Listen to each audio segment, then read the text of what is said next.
Thank you, Dan. I think one of the most interesting summaries I heard was at a legislative conference last year, which Assemblymember Jeffers participated in, and I forget if it was the Assemblymember or one of the other participants that kind of summarized the water wars thusly, that when you're talking about water and you bring everybody to the table, and instead of having name badges on that say, "Hi, my name is Gene," or "My name is Joe," they have little name badges on that say, "Hi, my price is $100 million. Hi, my price is $250 million. That's why we end up with an $11.1 billion bill that doesn't really resolve the issue at all. I know, Joe, we talked about this a little bit yesterday evening, but I do want to ask, does water factor in when you talk to the corporations out there who are leaving or looking to relocate to different areas? Is water a factor at all, or the price of water, or the availability of water? Does that factor into your discussions at all? Water has not been a big issue with the people I've worked with. It is a concern. For example, there are machine shops who use a lot of water to keep drill bits cool and so forth, and they have to make sure that that water is clean before they, put it back into the system. But I haven't had companies that are involved in the agricultural world or food processing, let's say, in a major way. A lot of my people have been offices and consumer products company where the products are made in China. They're a distributor here. So really, from my perspective, has not been an issue.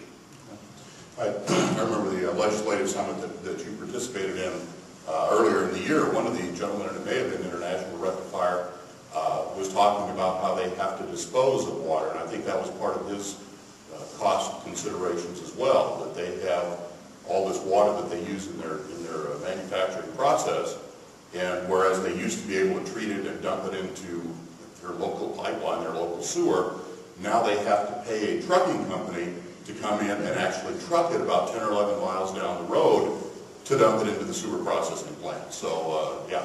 Let me make a point about pollution in general. I grew up in Pittsburgh, Pennsylvania, in the shadow of a steel mill when I washed my Uncle Joe's car.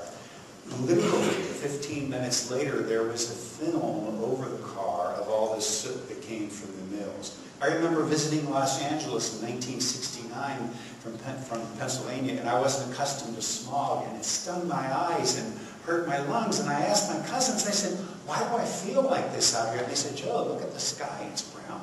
Environmentalists today who can come across so vociferously about any drop of pollution that we have do not take into account the incredible progress that we've made, the billions of dollars that we've already spent. And somewhere along the way, the people who've done all this deserve a little bit of our goodwill instead of being spat upon.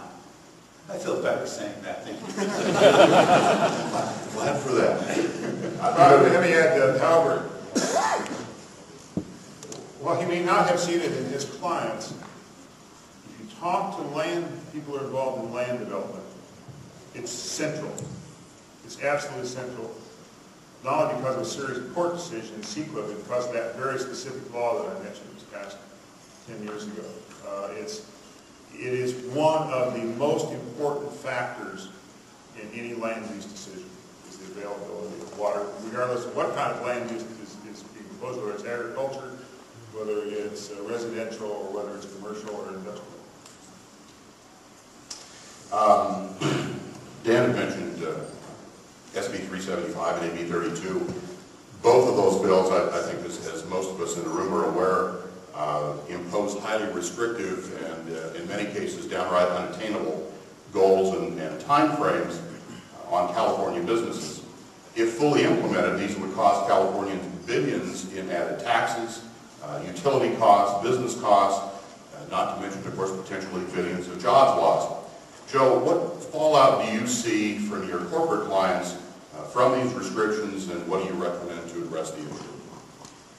Oh, there's a lot of hand-wringing over AB 32 and the build-up to AB 32. I know a boat builder in San Diego who's highly likely that he's going to move his boat building operation to Arizona something about building boats in Arizona doesn't quite register in my mind. But he tells me about the restrictions that he faces in the city of San Diego, and basically an inspector showed up the other day, and skipping the details of what she said and what happened, he said, "This is the straw that broke my camel's back. I've got to get out of here." And these people that came are leaving even before AB 32 takes place. Then we've paid attention to the aerospace departures and the automobile industry losses and so forth in this state. We haven't paid attention to the fact that we've lost a lot of boat builders. And I found out through this guy it's because of all the requirements that when you're going to paint a boat or for handling fiberglass and all of these things. So we're seeing concerns that are AB 32 related even before the full impact of AB 32 takes place. I will tell you about one of my clients moved from Orange County to Colorado. Here's what he said about AB 32. I don't know why we are beating ourselves up. If carbon is related to global warming, then why aren't we down on the countries that are producing the most and the worst of it? California doesn't produce that much in the way of carbon. China, however, is putting a new coal-fired power plant online every 10 days.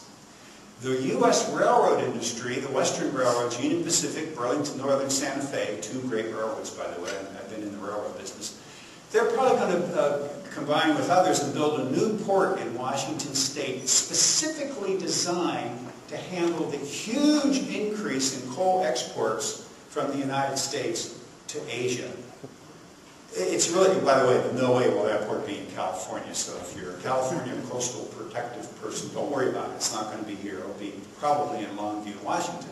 But my client said, why is it that we're beating ourselves up? Let them in China pass their own version of AB 32. Let them put more taxes, fees, regulations, fines, and so forth on their factories. Let them build that into their price. Why do I need to compete with them? Why does my own legislature and my own fellow Californians forcing me into a position where I feel forced to move? So he went to Colorado, and here's what he said.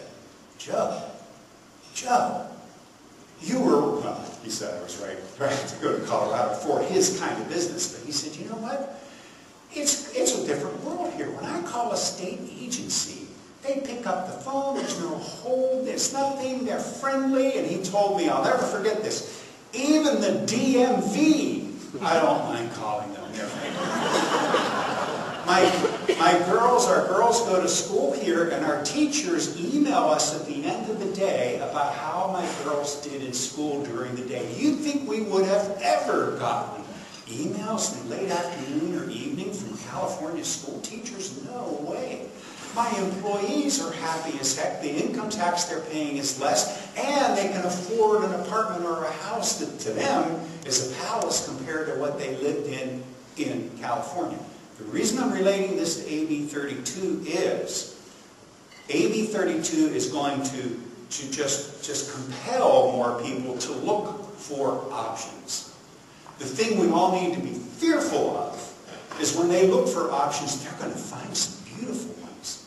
Even the green companies are leaving, some of them are leaving this state or investing millions in facilities, solar factories in Georgia, Michigan, Wisconsin, Oregon, Mississippi. All those are California companies that have moved there, Nevada, have moved there or are putting tens of millions of dollars there. So even the businesses that are supposed to succeed under AB 32, some of them are bailing.